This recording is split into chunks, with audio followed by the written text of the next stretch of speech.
సర్వోత్తమమైన శివపూజా విధాన వర్ణన బ్రహ్మ చెప్పెను. నేను ఇప్పుడు సర్వోత్తమ పూజా విధానమును తెలిపెదను. అది సకలాభీష్టములను నెరవేర్చెను, సుఖ సంతోషములను కలిగించెను. దేవతలారా, మహర్షులారా, మీరు తదేక జ్ఞానముతో వినుడు. ఉపాసకుడు బ్రహ్మ ముహూర్తమునందు శయ్య నుండి లేచి జగన్మాతయగు పార్వతితో కూడిన శివభగవానిని స్మరించవలెను. చేతులు జోడించి తల వంచి భక్తిపూర్వకముగా ఇట్లు ప్రార్థించవలెను. దేవేశ్వర, లెమ్ము లెమ్ము, నా హృదయ మందిరమున శయనించు దైవమా లెమ్ము. ఉమాకాంత లెమ్ము, బ్రహ్మాండమునందలి ఎల్లరకు మంగళములను చేకూర్చము. నాకు ధర్మము తెలియను, కానీ నాకు ఆ ప్రవృత్తి లేదు. నాకు అధర్మమును తెలియను, కానీ నేను దానికి దూరమగుట లేదు. కానీ మహాదేవా, మీరు నా హృదయమందు స్థితులై మీరొసగు ప్రేరణకు తగినట్లు చేయుదుము. ఈ విధముగా భక్తితో పలికి గురుదేవుల చరణ పాదుకులను స్మరించి గ్రామము నుండి బయటికి వెళ్లి దక్షిణ దిశగా మలమూత్రములను విసర్జించవలెను. దాని తరువాత శరీర సిద్ధి చేసుకుని 2 చేతులు కాళ్ళు శుభ్రము చేసుకొనవలెను. సూర్యోదయమునకు ముందే దంతధావనము చేసుకొనవలెను. నోటిని 16 సార్లు నోటితో పుక్కిలించవలెను. దేవతలారా, ఋషులారా, షష్ఠి, ప్రతిపద, అమావాస్య, నవమి తిథులందును ఆదివారమునందును శివభక్తుడు దంతధావనమునకై పలుగర్రను పరిధించుటకు ప్రయత్నించవలెను. సమయానుగుణముగా నదులు మొదలగు జలాశయములందైనను లేక ఇంటి అందునైనను చక్కగా స్నానము చేయవలెను. దేశకాలమునకు విరుద్ధముగా స్నానమాచరించరాదు. ఆదివారము శ్రాద్ధ సమయమున, సంక్రాంతి రోజు, గ్రహణము పట్టినప్పుడు, మహాదానము చేయునప్పుడు, తీర్థములందును, ఉపవాస దినమునందు, మైల ప్రాప్తించినప్పుడు వేడి నీటితో స్నానము చెయ్యరాదు. శివభక్తుడు తీర్థాదులు యందు ప్రవాహమునకెదురుగా స్నానము చేయవలెను. స్నానము చేయుటకు ముందు నూనె రాసుకున్నప్పుడు తైలాభంగమునకు నిషిద్ధ దినములను జ్ఞాపకముంచుకుని తైలాభ్యంగన స్నానము చేయవలెను. ప్రతిదినము నూనెను ఆలేపనము చేసుకుని స్నానము చేయువానికి ఏ దినము కూడా తైల అభాంగ్యమునకు నిషిద్ధము లేదు. నూనె, అత్తరు మొదలగు వాటిని రాసుకునుట ఏ దినమైనను దూషితము కాదు. నువ్వుల నూనె గ్రహణము దినమున వదిలిపెట్టి మిగతా దినములందిప్పుడైనను వాడుకొనవచ్చును.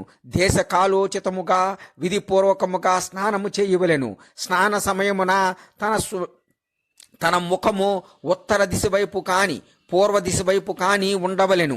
విడిచిన వస్త్రమును ఎప్పుడునూ ఉపయోగించరాదు. శుభ్రమైన వస్త్రముతో ఇష్టదైవమును స్మరించుచు స్నానము చేయవలెను. ఇతరులు ధరించిన వస్త్రములను కానీ ఇతరుల వస్తువును కానీ ఉపయోగించరాదు. స్వయముగా రాత్రి ధరించిన వస్త్రమును ఉపయోగించరాదు. ఆ వస్త్రమును ఉచ్చిష్టమని చెప్పుదురు. దానిని ఉతికిన తరువాత దానితో స్నానమొనరింపవచ్చును. తరువాత దేవతలను, ఋషులను, పితరులను సంతృప్తి పరచు స్నానాంగ తర్పణము చేయవలెను. దాని తరువాత ఎండిన శుభ్ర వస్త్రమును ధరించి ఆచమనము చేయవలెను. ద్విజోత్తములారా, ఆవు పేడతో అలికి స్వచ్ఛమునరించిన శుద్ధ స్నానమునందు చక్కటి ఆసనమును ఏర్పాటు చేసుకొనవలెను. ఆ ఆసనము శుద్ధమైన కర్రల చేత తయారు చేయించవలెను. అది తగినంత వెడల్పుగా ఉండవలెను. అట్టి ఆసనము సకలాభీష్ట ఫలముల నొసగును. దాని మీద కప్పుటకు యోగ్యమైన ముఖ చర్మాదులను తీసుకొనవలెను. శుచి అయిన పురుషుడు ఆ ఆసనము మీద కూర్చొని భస్మముతో త్రిపుండ్రమును అలంకరించుకొనవలెను. త్రిపుండ్ర ధారణతో చేసిన జపతపములు, దానములు సఫలమగును. భస్మము దొరికినప్పుడు జలము మొదలగు వాటిని త్రిపుండ్రముగా ఉపయోగించవలెను. ఆ త్రిపుండ్రమును దిద్దుకుని రుద్రాక్షను ధరించవలెను. తన నిత్య కర్మలు నిర్వహించుకుని శివదేవుని ఆరాధించవలెను. తరువాత 3 సార్లు మంత్రోచ్చరణతో ఆచమనము చేయవలెను. శివపూజ కొరకు అన్నము, జలమును సిద్ధము చేసుకొనవలెను. ఇంకేమైనా వస్తువులు కావలసినచో శక్తి కొలది వాటిని సమకూర్చుకొనవలెను. ఇట్లు పూజా సామాగ్రిని ప్రోగు చేసుకుని ధైర్యముగా స్థిరభావముతో కూర్చునవలెను. జలము, గంధము, అక్షతలతో కూడిన ఒక అర్ఘ్య పాత్రను తీసుకుని దానిని దక్షిణ భాగమున ఉంచుకొనవలెను. దాని వలన ఉపచార సిద్ధి కలుగును. తదుపరి గురువును స్మరించి ఆయన ఆజ్ఞతో విధి విధానముగా సంకల్పమొనరించవలెను. తన కోరికను వేరుగా ఉంచకుండా పరాభక్తితో సపరివారముగా శివ పూజ చేయవలెను. ఒక ముద్రను చూపించి సింధూరము మొదలగా ఉపచారముల ద్వారా సిద్ధి బుద్ధితో కూడిన విఘ్నములను హరించు గణపతిని పూజించవలెను. లక్ష్యము ప్రయోజనముతో కూడిన గణేశుని పూజించి ఆయన పేరుకు మొదట ప్రణవమును చివర నమః జోడించవలెను. నామమునకు చతుర్థి విభక్తిని ప్రయోగించుచు నమస్కరించవలెను. ఓం గణపతయే నమః లేక ఓం లక్షలాభయుతాయ సిద్ధి బుద్ధి సహితాయ గణపతయే నమః. అనంతరము ఆయనతో క్షమాయాచన చేయుచు మరలా సోదరుడు కార్తికేయునితో కూడిన గణేశుని పరాభక్తితో పూజించి మాటిమాటికి నమస్కరించవలెను. తరువాత ఎల్లవేళలా ద్వారము దగ్గర నుండి ద్వారపాలును పూజించి సతీ సాధ్వి గిరిజానందిని ఉమాదేవిని పూజించవలెను. చందనము కుంకుమ ధూపదీపాది అనేక ఉపచారములతో నానా విధములైన నైవేద్యములతో శివపూజ చేసి నమస్కరించి సాధకుడు శివుని సమీపమునకు చేరుకొనవలెను. సాధ్యమైనంత వరకు తన ఇంటిలో మట్టి బంగారు వెండి ధాతువులు మొదలగు వాటి చేత శివ ప్రతిమలు తయారు చేయవచ్చును. వాటికి నమస్కరించి భక్తి పరాయణుడగుచూ పూజించవలెను. ఆ స్వామి పూజింపబడినచో సకల దేవతలు పూజింపబడినట్లగును. మట్టితో శివలింగమును చేసి విధి విధానముగా దానిని స్థాపించవలెను. తన ఇంటిలోని వారందరూ స్థాపనకు సంబంధించిన నియమములనన్నింటినీ తప్పక పాటించవలెను. భూతశుద్ధి మాతృకాన్యాసము చేసి ప్రాణప్రతిష్ఠ చేయవలెను. శివాలయమునందు దిక్పాలులను స్థాపించి వారిని పూజించవలెను. ఇంటిలో ఎల్లవేళలా మూల మంత్రముతో శివపూజ యొనర్చవలెను. అక్కడ ద్వారపాలులను పూజించవలెనన్న నియమేమీయూ లేదు. భగవంతుడగు శివుని సమీపమునకు చేరి ఆ స్వామికి సమీపముననే తన కొరకు ఆసనమును సమకూర్చుకొనవలెను. అప్పుడు ఉత్తరాభిముఖుడై కూర్చుని ఆచమనము చేయవలెను. దాని తరువాత 2 చేతులు జోడించి ప్రాణాయామము సల్పవలెను. ప్రాణాయామ సమయమున మానవుడు మూల మంత్రమును 10 ఆవృత్తులు చేయవలెను. చేతులతో 5 ముద్రలను చూపించవలెను. ఇది పూజకు అవసరమైన అంశము. ఈ ముద్రలను ప్రదర్శించే సాధకుడు పూజా విధానమును ప్రారంభించవలెను. తరువాత దీపమును నివేదించి గురువునకు నమస్కరించవలెను. పద్మాసనమును లేక భద్రాసనమును కూర్చొనవలెను. లేక ఉత్తనాసనమును గాని పర్యంకాసమున గాని కూర్చునవలెను. అప్పుడు మరలా పూజను ప్రారంభించవలెను. అర్ఘ్యపాత్రతో ఉత్తమమగు శివలింగమును ప్రక్షాళన చేయవలెను. మనస్సు భగవంతుడగు శివుని యందే లగ్నము చేయవలెను. అన్యదా పోనివ్వరాదు. పూజా సామాగ్రిని తన వద్ద నుంచుకుని క్రింద కనబరిచిన మంత్రములచే ఆవాహనము చేయవలెను. ఆవాహనము కైలాస శిఖరస్థం చ పార్వతీపతి ముత్తమం యథోక్త రూపిణం శంభుం నిర్గుణం గుణరూపిణం పంచవక్త్రం దశభుజం త్రినేత్రం వృషభధ్వజం కర్పూర గౌరం దివ్యాంగం చంద్రమౌళిం కపర్ధినం వ్యాఘ్రచర్మోత్తరీయం చ గజ చర్మాంబరం శుభం వాసుక్యాది పరీతాంగం పినాకాధ్యాయుధాన్వితం సిద్ధియోష్టాచ్చ యస్యాగ్రే నృత్యం తీహ నిరంతరం జయ జయేతి శబ్దైచ సేవితం భక్తపుంజైకః తేజసా దుస్సహేనైవ దుర్లక్ష్యం దేవసేవితం శరణ్యం సర్వసత్వానాం ప్రసన్నముఖ పంకజం వేదైః శాస్త్రైరాథాగీతం విష్ణు బ్రహ్మ నుతం సదా భక్తవత్సలమానందం శివమావాహయామ్యహం. కైలాస శిఖరమునందు నివసించువాడు పార్వతీదేవికి భర్త అయిన వాడు సకల దేవతల యందు శ్రేష్టమైన వాడు శాస్త్రములందు తన స్వరూపమును యథావిధిగా వర్ణింపబడిన వాడు నిర్గుణుడై కూడా గుణరూపుడైన వాడు 5 ముఖములు 10 భుజములు ప్రతి ముఖ మండలమునందు 3 నేత్రములు గలవాడు ధ్వజము మీద వృషభస్థనము గలవాడు కర్పూరముతో సమానమైన గౌరవర్ణముతో అంగములు కాంతి కలిగిన వాడు దివ్య రూపుధరుడు చంద్రరూప మకుటముతో శోభిల్లువాడు, తల మీద జటాజూటమును ధరించినవాడు, ఏనుగు చర్మమును ధరించినవాడు, వాసికి మొదలగు నాగరాజులచే అలంకరింపబడిన అంగములు కలవాడు, పినాకము మొదలుగాగల ఆయుధములు ధరించువాడు, మహాదేవుడు నిరంతరము అష్టసిద్ధులు తన మ్రోల నృత్యము చేయుచుండగా విలసిల్లుచుండెను. భక్త సముదాయము జయ జయ శబ్దములు చేయుచు ఆ స్వామి సేవల యందు లగ్నమగుచుండును. దుస్సహమైన ఆ స్వామి తేజస్సును చూచుడుకు కూడా కష్టమగును. దేవతలచే సేవింపబడువాడు, సకల ప్రాణులకు ఆశ్రయమొసగువాడు, ప్రసన్నత చేత వికసించిన ముఖారవిందము కలవాడు, వేదములందు శాస్త్రములందు తన మహిమను యథావిధముగా గానము చేయబడినవాడు, విష్ణువు బ్రహ్మల చేత స్తుతింపబడువాడు, పరమానంద స్వరూపుడైన భక్తవత్సలుడగు పరమశివుని నేను ఆవాహనము చేయుచున్నాను. ఈ విధముగా సాంబశివుని ధ్యానమునరించి ఆ స్వామికి ఆసనము సమర్పించవలను. చతుర్థ్యంత పదముతోనే క్రమశః అన్నియును సమర్పించవలను. ఎట్లనగా సాంబాయ సదాశివాయ నమః ఆసనం సమర్పయామి. ఆసనం తరువాత భగవంతుడగు శంకరునికి పాద్యము అర్ఘ్యము ఇవ్వవలెను.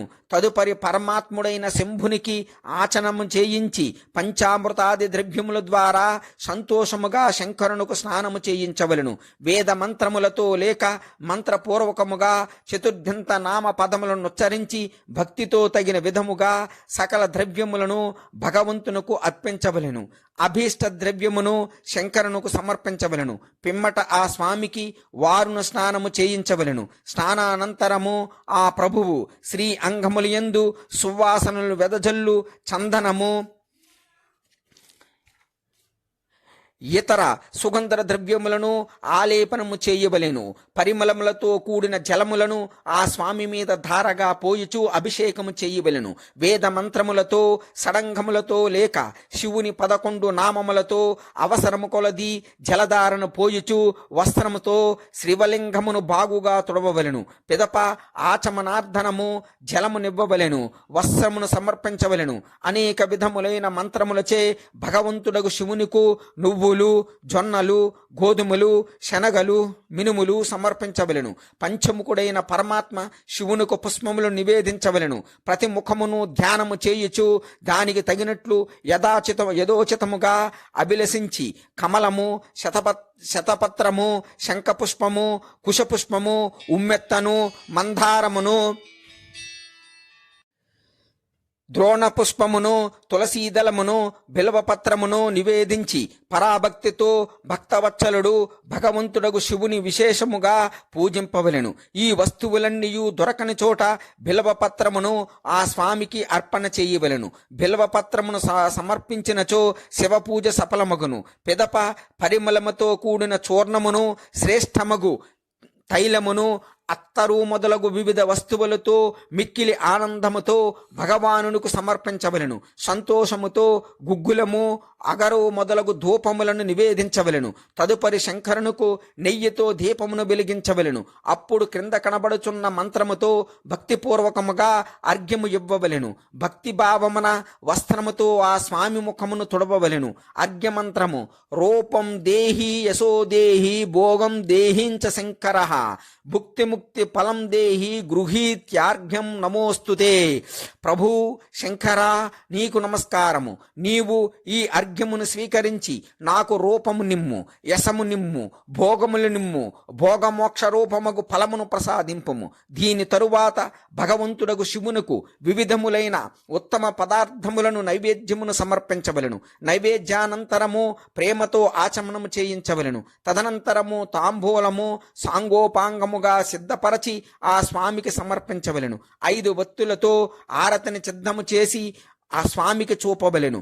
వాటి సంఖ్య ఈ విధముగానున్నది: పాదముల యందు 4 సార్లు, నాభిమండలము ఎదుట 2 సార్లు, ముఖ సమక్షమున 1 సారి, సకల అంగములందు 7 సార్లు దీపదర్శనము చేయించవలెను.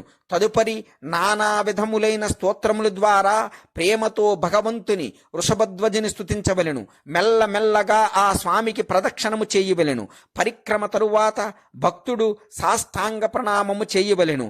నిమ్నాంకిత మంత్రముతో భక్తిపూర్వకముగా పుష్పాంజలిని సమర్పించవలను. పుష్పాంజలి మంత్రము: అజ్ఞానాద్యది వా జ్ఞానాద్యద్యత్ పూజాదికం మయా కృతం తదస్తు సఫలం కృపయా తవ శంకర తావకస్త్యద్ గత ప్రాణ స్వచ్చిత్తోహం సదా మృడా ఇతి విజ్ఞాయ గౌరీసా భూతనాదా ప్రసీద మే భూమౌ స్థలిత పాదానాం భూమిరేవావలంబనం త్వయి జాతా పరాధానం త్వమేవ శరణం ప్రభో.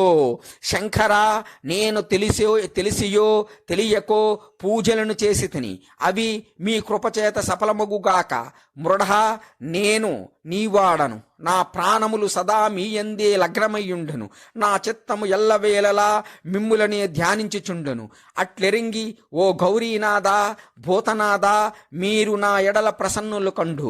ప్రభు, ఈ భూమియందు పాదములతో నడుచుచున్నవానికి ఈ భూమియే ఆధారము. అట్లే మీ ఎడల అపరాధము చేసిన వానికిని మీరే ఆశ్రయదాతలు. ఇత్యాది భావములతో అనేక విధములుగా ప్రార్థించి ఉత్తమ విధానముతో పుష్పాంజలిని అర్పించవలను. మరలా భగవంతునికి నమస్కారము చేయవలను. పిమ్మట క్రింద చెప్పిన మంత్రముతో విసర్జనము చేయవలను. స్వస్థానం గచ్చ దేవేశ పరివారయుత ప్రభో పూజాకాలే పునర్నాథాత్ త్వయా గంతవ్యమాధరాత్. దేవేశ్వరుడు వగు ప్రభు, మీరు ఇప్పుడు పరివార సహితముగా మీ ధామమునకు విచ్చేయుడు.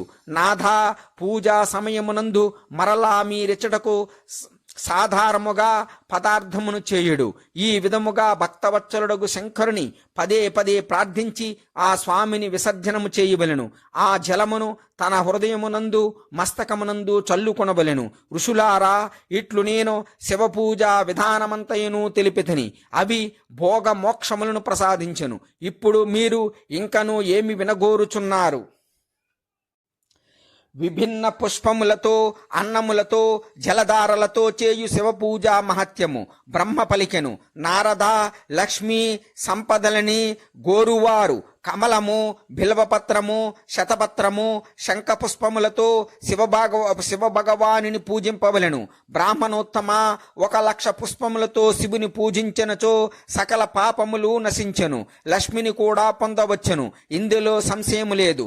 ప్రాచీన ఋషులు 20 కమలములను ఒక ప్రస్థయని చెప్పిరి. 1000 బిల్వపత్రములను కూడా ఒక ప్రస్థగా నుడివెరి.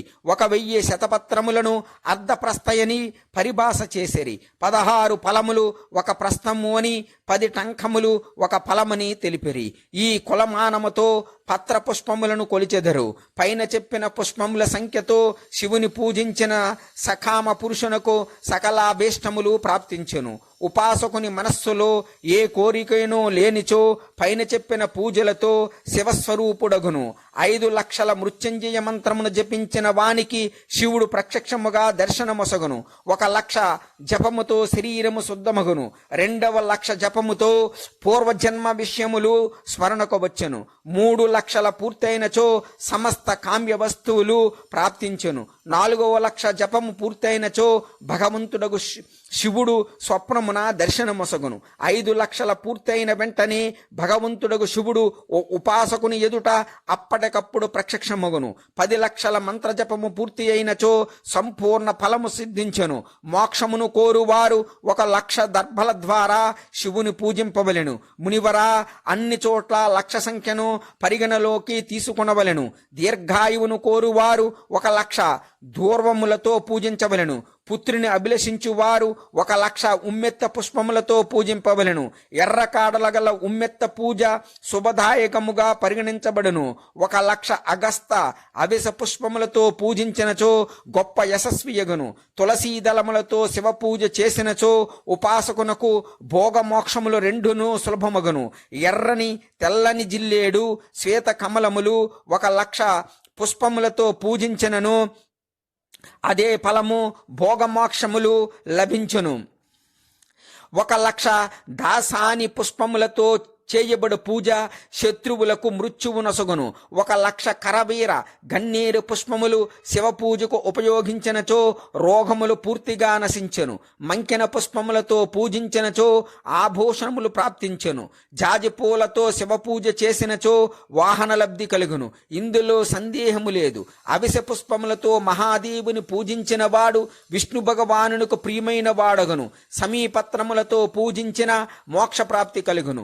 మల్లె పుష్పములు సమర్పించినచో భగవంతుడగు శివుడు శుభలక్షణ సంపన్నయైన భార్యను ప్రసాదించెను. అడవి మొల్ల పుష్పములతో పూజించినచో ఇంటిలో ఎప్పుడునూ తిండికి లోపముండదు. గన్నేరు పుష్పములతో పూజించిన మానవులకు వస్త్రములు ప్రాప్తించెను. నల్ల వావిలి పుష్పములతో శివపూజ చేసినచో మనస్సు నిర్మలమగును. 1,00,000 బిల్వ పత్రములను భగవంతునకు సమర్పించిన సకల కామ్య వస్తువులు ప్రాప్తించెను. పారిజాత పుష్పములతో పూజించిన సుఖ సంపదలు పెంపొందును. వర్తమాన ఋతువులో పుట్టిన పుష్పములను శివుని సేవయందు అర్పించిన అది మోక్షము నొసగును. ఇందులో సందేహము లేదు.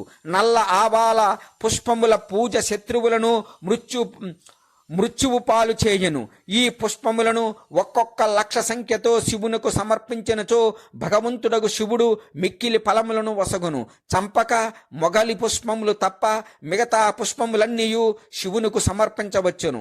బ్రాహ్మణోత్తమ మహాదేవునకు బియ్యము అర్పించినచో మానవుల సంపదలు వృద్ధి చెందెను. బియ్యము అఖండితములై ఉండవలెను. వాటిని ఉత్తమ భక్తి భావనతో శివునకు సమర్పించవలెను. రుద్ర ప్రధాన మంత్రములతో పూజించి భగవంతుడైన శివుని మీద సుందర వస్త్రమును అలంకరింప చేయవలెను. దాని మీద బియ్యమును ఉంచి సమర్పించుట ఇంకనూ ఉత్తమమగును. శివునకు గంధ పుష్పాదులతో శ్రీఫలము మారేడు ఫలమును సమర్పించి ధూపదీపాదులను నివేదించినచో పూజ యొక్క సంపూర్ణ ఫలము ప్రాప్తించెను. శివుని సమీపమున 12 మంది బ్రాహ్మణులకు భోజనము పెట్టవలెను. దీని వలన మంత్రపూర్వకమైన సాంగోపాంగ లక్ష పూజ సంపన్నమగును. 100 మంత్రములు జపించమని చెప్పిన చోట 108 మంత్రములను జపించవలెను. తిలల ద్వారా పరమశివునకు 1,00,000 ఆహుతులనివ్వవలెను. లేక 1,00,000 తిలలతో శివుని పూజించినచో గొప్ప గొప్ప పాపములు నశించెను. జొన్నల ద్వారా చేయు శివపూజ స్వర్గ సుఖములను పెంపొందించునని ఋషులు చెప్పుదరు. గోధుమలతో చేసిన పక్వాన్నముతో శంకరుని పూజించినచో నిశ్చితముగా అది మిగుల ఉత్తమమైనదని తలంచవలెను. దానితో 1,00,000 సార్లు పూజించిన సంతాన వృద్ధి యగును. పెసలతో పూజించినచో పరమశివుడు సుఖమును ప్రసాదించెను. కొర్రల ద్వారా పూజించినచో సర్వాధ్యక్షుడగు పరమశివుడు ఉపాసకునకు ధర్మ అర్ధ కామ భోగములను వృద్ధి చేయను. ఆ పూజ సకల సుఖములను ప్రదానము చేయునదగును. కంది పత్రముల ద్వారా శివుని అలంకరించి పూజింపవలెను. ఈ పూజ వివిధ సుఖములను సంపూర్ణ ఫలములను నొసగును. మునీంద్ర, ఇప్పుడు 1,00,000 శంఖ పుష్పముల తూకమును గురించి చెప్పుచున్నాను వినుము. సూక్ష్మ తూకమును తెలుపు వ్యాస మహర్షి 1,00,000 శంఖ పుష్పములను ఒక ప్రస్థయని నుడివెను. 11 ప్రస్థముల మల్లె పువ్వులను 1,00,000 పుష్పములతో సమానమని చెప్పెను. 1,00,000 ఆవాల పుష్పముల కొలత కూడా అంతియే. 1,00,000 పుష్పముల కొలత 5.5 ప్రస్థములు. ఉపాసకుడు నిష్కాముడై మోక్షము కొరకు భగవంతుడగు శివుని పూజించవలెను. భక్తిభావముతో విధిపూర్వకముగా శివపూజ చేసిన పిమ్మట భక్తులకు జలధారను సమర్పించవలెను. జ్వరముతో విలసించు వాని శాంతికి జలధార అభిషేకము శుభకరమని చెప్పబడినది. శతరుద్రీయ మంత్రముతో రుద్రి యొక్క 11 పాఠములతో రుద్రమంత్రముల జపముతో పురుష సూక్తముతో 6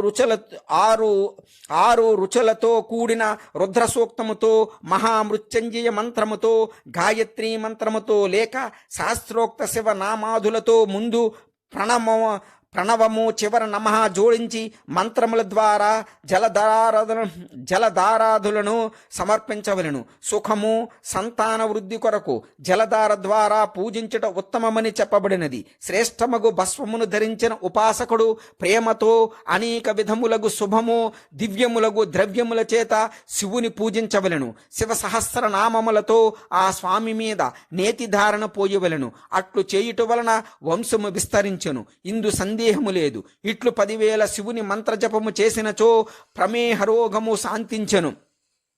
ఉపాసకునకు మనోవాంఛిత ఫలము ప్రాప్తించెను. ఎవరికైనాను నపుంసకత్వం ఉండినచో శివుని చక్కగా పూజించి బ్రాహ్మణులకు భోజనము పెట్టవలేను. దానితో బాటు మునీంద్రులు ప్రాజాపత్య వ్రత విధానమును చేసిరి. బుద్ధిమాంద్యము కలిగినచో పూజ చేయువాడు చక్కెరతో కలిపిన పాలను ధారగా సమర్పించవలెను. అట్లు చేసినచో బృహస్పతి వలె బుద్ధి ప్రాప్తమగును. 10,000 మంత్రజపము పూర్తి కానంత వరకు శివుని పూజించడి ద్రవ్యముగు దుగ్ధధారను కొనసాగించవలను. తన తనువునందు మనస్సునందు అకారణముగా విసుగు వచ్చినచో, హృదయమునందు ఉత్సాహము లేనిచో, ఎక్కడనూ ప్రేమ కనిపించనచో, దుఃఖము ఎక్కువైనను, ఇంటిలో కలహములుండినైనను పైన చెప్పిన విధముగా దుగ్ధధారను సమర్పించినచో సకల దుఃఖములు నశించెను. పరిమళముతో కూడిన తైలముతో పూజించిన భోగములు వృద్ధి చెందెను. తేనెతో శివుని పూజించినచో రాజయక్ష్యము దూరమగును. శివునకు చరకరసధారను సమర్పించినచో సకలానందములను అది సమకూర్చును. గంగా జలధార భోగమోక్ష ప్రధానమగును. ఈ చెప్పిన ధార సర్వోత్తమమైన శివపూజా విధాన వర్ణన బ్రహ్మ చెప్పెను. నేను ఇప్పుడు సర్వోత్తమ పూజా విధానమును తెలిపెదను. అది సకలాభీష్టములను నెరవేర్చెను, సుఖ సంతోషములను కలిగించెను. దేవతలారా, మహర్షులారా, మీరు తదేక జ్ఞానముతో వినుడు. ఉపాసకుడు బ్రహ్మ ముహూర్తమునందు శయ్య నుండి లేచి జగన్మాతయగు పార్వతితో కూడిన శివభగవానిని స్మరించవలెను. చేతులు జోడించి తల వంచి భక్తిపూర్వకముగా ఇట్లు ప్రార్థించవలెను.